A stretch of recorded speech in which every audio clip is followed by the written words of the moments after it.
सूचना केवल हमारे विचार हैं, वित्तीय सलाह नहीं। निर्णय लेने से पहले खुद शोध करें। किसी भी लाभ या हानि के लिए हम उत्तरदायी नहीं हैं।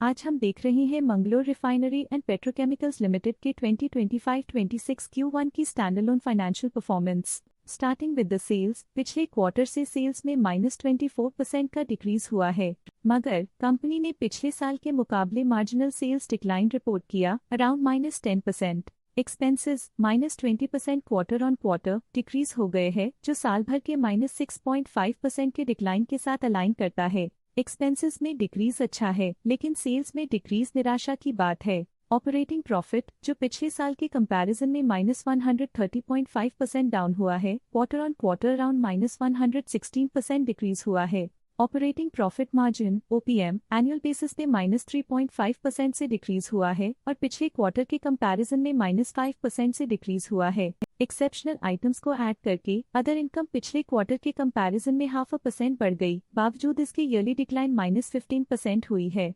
इंटरेस्ट एक्सपेंसेस पिछले क्वार्टर से 5% अप हुआ, लेकिन ईयर ओवर ईयर इंक्रीज 20% हुआ है। Profit before tax annually -500.5% decrease हुआ, लेकिन प्रीसीडिंग क्वार्टर से -169% डिक्रीज हुआ है। इस साल कंपनी ने 35% टैक्स पे किया और क्वार्टरली कंपनी ने -32.5% टैक्स पे किया है। वहीं अगर एनुअल एनालिसिस की बात करें तो साल के दौरान कंपनी का परफॉर्मेंस अच्छा नहीं रहा। नेगेटिव नेट प्रॉफिट का मतलब है कि कंपनी प्रॉफिट के कंपैरिजन में नुकसान उठा रही है। अर्निंग्स पर शेयर EPS में ईयरली -519% का डिक्रीज देखा गया, लेकिन क्वार्टरली में लगभग 1.5 गुना की गिरावट भी नजर आई। इस क्वार्टर में कंपनी का EPS इतना अच्छा नहीं रहा। नेगेटिव प्रॉफिट कमजोर एफिशिएंसी को दिखाता है। Mangalore refinery and petrochemicals limited के फाइनेंशियल स्नैपशॉट को रिव्यू करते हुए कुछ मुख्य ट्रेंड्स सामने आए हैं, जो कंपनी की परफॉर्मेंस पे रोशनी डालते हैं। जून 2022 से जून 2025 तक Mangalore refinery and petrochemicals limited की फाइनेंशियल जर्नी में सबसे पहले बात करते हैं सेल्स की।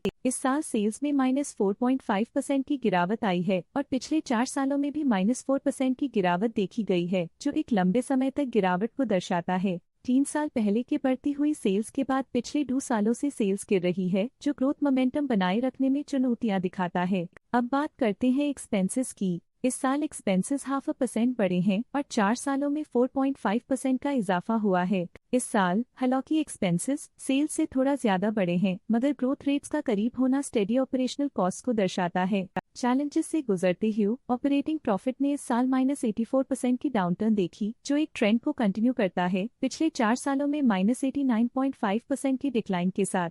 कठिन दौर से गुजरते हुए नेट प्रॉफिट में इस साल -100.5% की गिरावट आई है, जो पिछले 4 सालों में -100% की गिरावट के साथ चुनौती पेश करता है। EPS के लिए रास्ता कठिन रहा है। इस साल EPS -124.5% डिक्रीज हुआ और पिछले 4 सालों में कुल मिलाकर -110% की गिरावट हुई है। चलिए अब बात करते हैं शेयर होल्डिंग पैटर्न की। मंगलोर रिफाइनरी एंड पेट्रोकेम की शेयर होल्डिंग रिपोर्ट्स कुछ इस प्रकार की हैं, जो अननोन 2025 के तक चलता है। ये रिपोर्ट कंपनी के शेयर्स की डिटेल जानकारी देता है, जिसमें promoters, promoter groups, foreign investors, public investors और सरकारी एंटिटीज शामिल हैं। पब्लिक हेल्थ शेयर्स का परसेंटेज 2025 के में 8.79% से 2025 के में 8.74% तक डिक्रीज हो गया। इस डिक्रीज से साफ है कि इस टाइम पीरियड में कंपनी में पब्लिक का हिस्सा डिक्रीज हुआ है। जब कंपनी के शेयर्स का अधिकतम हिस्सा प्रमोटर्स, FII, DII या गवर्नमेंट के पास होता है, तब ये माना जाता है कि कंपनी मजबूत हाथों में है, जो स्थिरता और मजबूत समर्थन को दर्शाता है और इस मार्केट की स्थिरता बनी रहती है। DII, डोमेस्टिक इंस्टीट्यूशनल इन्वेस्टर्स, ने अपना शेयर होल्डिंग 2025 में 1.33% से 2025 में 1.38% तक इंक्रीज किया।